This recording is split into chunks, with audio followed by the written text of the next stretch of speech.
Ngolunye usuku ntambama kushisa, uBiko oyinyathi wayedlala otshanini.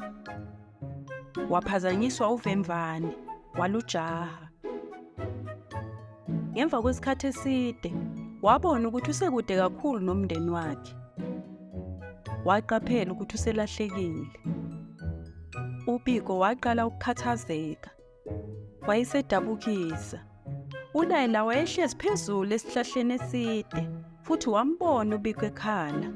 uBiko wakhala, "Ngilahlekile Layla, angisakhumbuli ukuthi ngibuyele kanjani emuva. Nginenkinga yokukhohlwa."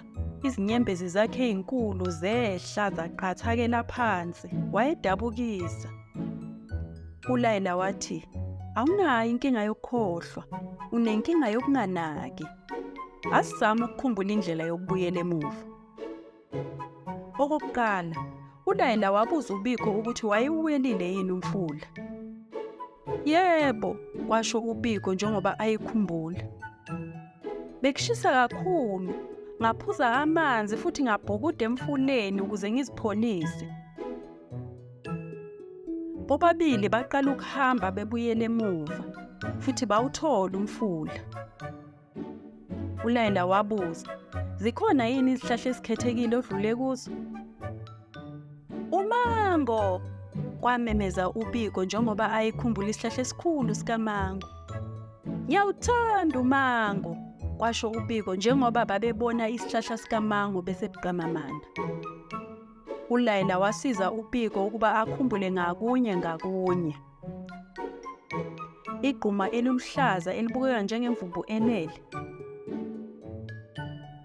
Isiganga esesinotshani obude obuphuzi lapha amadube ayethanda ukuqasha khona. Kanye nentaba ebomvu lapho kwakubonakala khona izinkozi ezazindizela phezulu esibhakabhakeni. Into ngayinye ayeyikhumbula yayimsondeza emhlambeni wakubo. Lapho ilanga seliyoshona, uBiko wathi uyabheka, wabona umndeni wakubo. Wagxumagxuma ngenjabulo. Wathi, "Ngiyabonga Layla, ungisize ngakhumbula indlela yokubuyela ekhaya." Ngalelo langa, uBiko wafunda isifundo esibalulekile. Ukuze ukhumbule, kudingeka unakisise.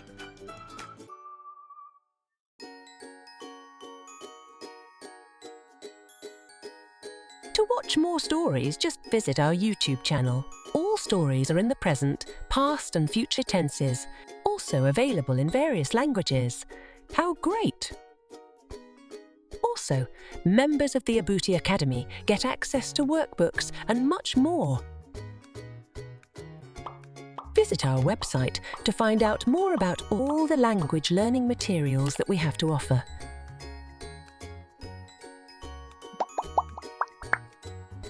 www.abutisyllabus.com